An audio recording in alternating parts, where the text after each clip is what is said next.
Hello दोस्तों, स्वागत है आप सभी लोगों का एक बार फिर से इस नए यूट्यूब वीडियो लेक्चर में। दोस्तों, आज का जो हमारा टॉपिक होने वाला है वो है ड्यूटीज़ ऑफ डायरेक्टर। तो ड्यूटीज़ ऑफ डायरेक्टर का जो इंट्रोडक्शन लेक्चर था वो ऑलरेडी हमने यूट्यूब पर अपलोड कर दिया है।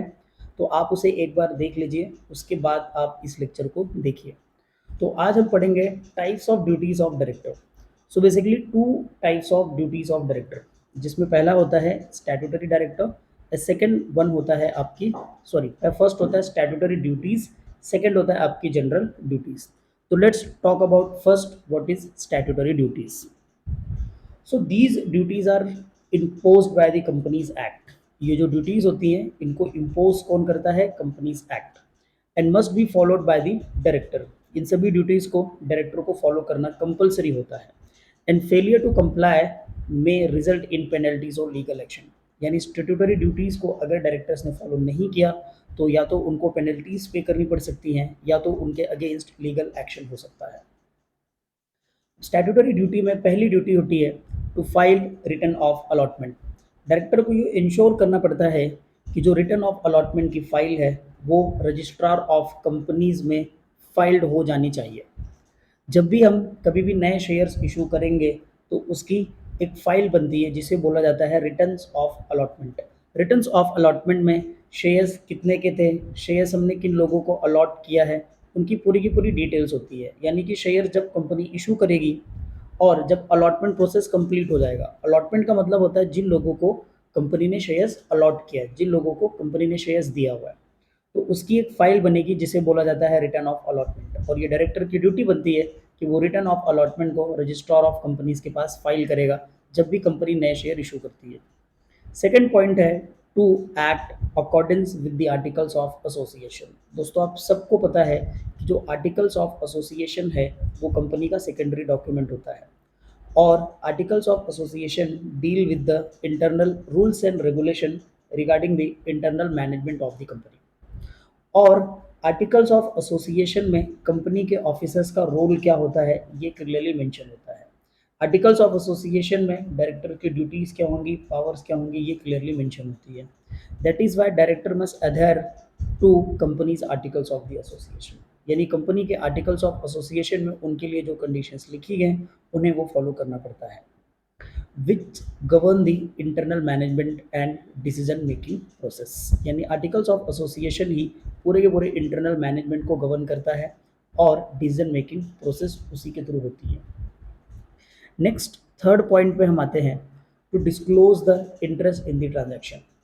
सो अगर डायरेक्टर कोई भी ट्रांजैक्शन कर रहा है किसी आउटसाइडर के साथ में, अगर उस ट्रांजैक्शन में उसका कोई पर्सनल इंटरेस्ट इन्वॉल्व है तो ही शुड बी डिस्क्लोज। अभी डायरेक्टर कोई भी डॉक्यूमेंट साइन कर रहा है, कोई भी प्रोजेक्ट पे साइन कर रहा है, तो अगर उस प्रोजेक्ट में डायरेक्टर का कोई पर्सनल इंटरेस्ट है तो वो डायरेक्टर डिस्क्लोज करना चाहिए। So director must disclose any personal interest in a companies transaction to avoid the conflict of interest and maintain transparency. Next point is to attend board meetings. Director must actively participate in the board meeting, ensure the effective governance and decision making.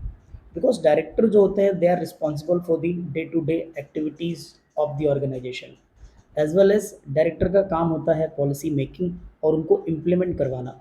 तो director जब भी कोई policies बनाएगा तो वो board meetings में ही बनाते हैं, तो उन्हें बोर्ड मीटिंग्स में आना पड़ता है, बोर्ड मीटिंग्स में वो बातें करते हैं, उसके बेसिस पे वो डिसीजन लेते हैं। सो दैट इज़ वाई ये कंपलसरी है, जब भी बोर्ड मीटिंग होगा बोर्ड ऑफ डायरेक्टर्स को अटेंड करना है। Next point is to appoint first director of a company. Director की ये जिम्मेदारी होती है कि डायरेक्टर कंपनी के फर्स्ट ऑडिटर को अपॉइंट करेंगे and within a stipulated time frame to ensure the financial transparency. So simple याद रखना कि director are the responsible for appointment first auditor of the company. Company का जो पहला auditor होता है उसे डायरेक्टर ही अपॉइंट करते हैं, वो भी स्टुपुलेटेड टाइम फ्रेमवर्क में, ताकि फाइनेंशियल ट्रांसपेरेंसी कंपनी में मेंटेन हो सके। दोस्तों, ये थी हमारी statutory duties which is mention in the companies act. Accordingly directors को ये ड्यूटीज़ परफॉर्म करनी पड़ती है। नेक्स्ट जो डायरेक्टर्स की ड्यूटीज़ है that is general duties. And general duties are based on common law principle and ethical obligations that director must fulfill act in the best interest of the company and its stakeholder. तो ये जो general duties होती है, ये कुछ ethical obligations होती है, ये एक नैतिक जिम्मेदारियां होती है जो डायरेक्टर्स को परफॉर्म करना पड़ता है। डायरेक्टर को इस तरीके से काम करना पड़ता है कि वो कंपनी के बेस्ट इंटरेस्ट में हो या कंपनी के जो स्टेक होल्डर्स होते हैं उनके बेस्ट इंटरेस्ट पे हो। तो अब आइए हम देखते हैं कि डायरेक्टर की जनरल ड्यूटीज़ क्या होती हैं। दोस्तों इसमें पहला पॉइंट आता है ड्यूटी ऑफ गुड फेथ। तो director must always act honestly and in the best interest of the company. तो डायरेक्टर को हमेशा अपना काम ऑनेस्टली करना है। What ever activities he perform with that honestly. And second point, best interest of the company, ensuring the decision benefit both current and future member। और उनको ये भी इंश्योर करना पड़ता है कि वो जो भी डिसीजंस लेंगे इससे करंट और उनकी कंपनी के जो फ्यूचर मेंबर्स हैं उनको बेनिफिट हो। सेकंड पॉइंट होता है duty of care. So director must exercise reasonable care, skill, diligence in perform their duties. Because board of director एक रिस्पॉन्सिबल पोस्ट होती है। बोर्ड ऑफ डायरेक्टर के पास बहुत सारे डिसीजन मेकिंग पावर्स होते हैं। दैट इज़ वाई जब भी वो अपने पावर्स का इस्तेमाल करेंगे रीजनेबल केयर करना पड़ता है। जब भी वो किसी प्रोजेक्ट पे काम करेंगे, पॉलिसी मेकिंग में इन्वॉल्व होंगे, तो केयर और स्किल के साथ इन्वॉल्व होता पड़ता है। अपनी ड्यूटीज़ को बहुत ही डिलीजेंस के साथ उनको परफॉर्म करना पड़ता है। They should act as a prudent fund and would under similar circumstances. Next point आता है ड्यूटी नॉट टू डेलीगेट।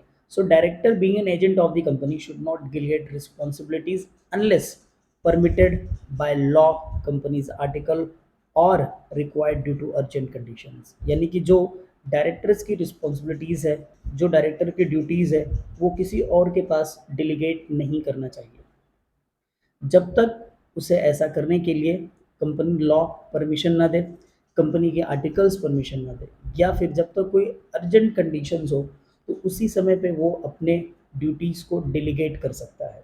अभी फॉर एग्जांपल जैसे कि जो मीटिंग से रिलेटेड ड्यूटीज़ होती हैं, सम ऑफ देम वो क्या करता है, सेक्रेटरी को डेलीगेट करता है। लेकिन क्या वो सारी ड्यूटीज़ किसी और को डेलीगेट कर सकता है? Answer is no. तो दोस्तों आज के टॉपिक में इतना ही है। सो आज का ये टॉपिक ख़त्म होता है। अगर आपको वीडियो लेक्चर्स पसंद आ रहे हैं तो आप चैनल को सब्सक्राइब करो और लोगों को शेयर करो। Thank you very much. और इसके बाद में अगर आपका कोई सजेशन हो तो आप कमेंट सेक्शन में ज़रूर लिखिएगा।